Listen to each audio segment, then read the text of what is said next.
ஒரே நாளில் சிலிண்டர் தட்டுப்பாட்டை போக்க நடுவண் அரசு எந்த முயற்சியும் எடுக்கவில்லை என குற்றம் சாட்டியுள்ள இயற்கை வளங்கள் துறை அமைச்சர் ரகுபதி, சிலிண்டர் தட்டுப்பாட்டிற்கு தேசிய ஜனநாயக கூட்டணி அரசின் ஆயுதரவு கொள்கை தோல்வியே காரணம் என கடிந்துரைத்துள்ளார். இந்த தட்டுப்பாடுக்கு காரணம் ஈரான் இஸ்ரேல் போர் மட்டும் காரணம் என்று சொல்வது சரியல்ல.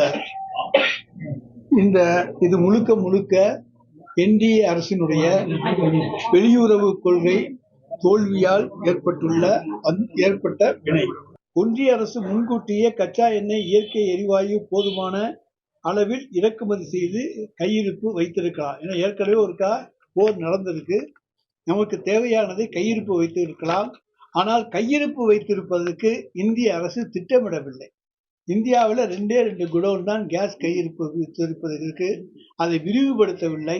அதே போல சிறு குறு தொழில் நிறுவனங்களுக்கு நீங்கள் அந்த எரிவாயுவை பயன்படுத்துவதற்கு பதிலாக மின்சாரத்தை பயன்படுத்துவதால் ஏற்படும் செலவுகளுக்கு 1 கோடி ரூபாய் வரை எந்திரங்களை வாங்கி மானியத்தோடு பயன்படுத்தலாம், கடன் தரப்படும் என்று அறிவித்திருப்பதும் நம்முடைய அரசு தான், தமிழ்நாடு அரசு தான்.